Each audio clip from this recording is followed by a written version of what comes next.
દર્શક મિત્રો, એક ભારત ન્યૂઝ મીડિયામાં આપનું હાર્દિક સ્વાગત છે।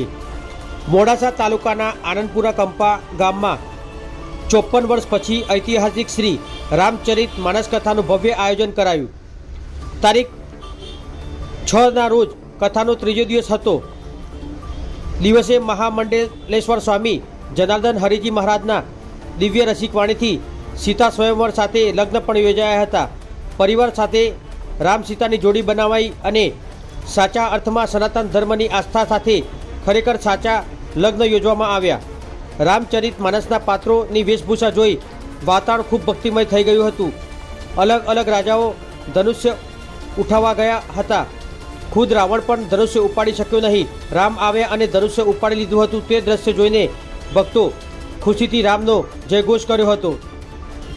यजमान श्री मगन बापा करमसिंहभाई पोकार, पूज्य श्री गंगाबेन पोकार તેમજ તેમના સુપુત્રો પ્રવીણભાઈ અને નવીનભાઈ તથા અરવિંદભાઈ પોકાર અને સમસ્ત આનંદપુરા કંપાના લોકોએ ખૂબ સુંદર આયોજન કર્યું હતું।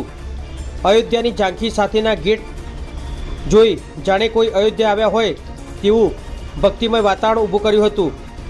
ઠેર ઠેર વોશરૂમ, શૌચાલય અને વિશાળ મંડપમાં ખૂબ સરસ ભક્તો માટે બેઠક વ્યવસ્થા કરવામાં આવી હતી। સાથે ભજન અને ભોજન 2 ટાઈમ સતત 10 દિવસ સુધી ચાલી રહ્યું છે। वडीलो वृद्धों माटे खूब अलग सुविधा जमवा माटे करवामां आवी हती। महामंडलेश्वर स्वामी जनार्दन हरिजी महाराजाना रसिक भक्तिमय वाणी साथे आजे हजारों संख्या में भाविक भक्तोए लाभ लीधो हतो। अरवली जिल्ला में आवी भव्य अयोध्यानी झांकी साथेनी कथा अने हजारों भक्तों साथे प्रथमवार जोवा मळी। 72 गामना कच्छी समाजे खूब साथ सहकारथी सनातन धर्म अने संस्कृति साथे रामना जीवन चरित्रनो जे प्रभाव आप्यो छे ते क्यारेय समस्त आनंदपुरा कंपा तथा अरवलीना जिल्ला में लोको सदा आदर रहेशे। अहेवाल अलकाबेन पंड्या, मोडासा।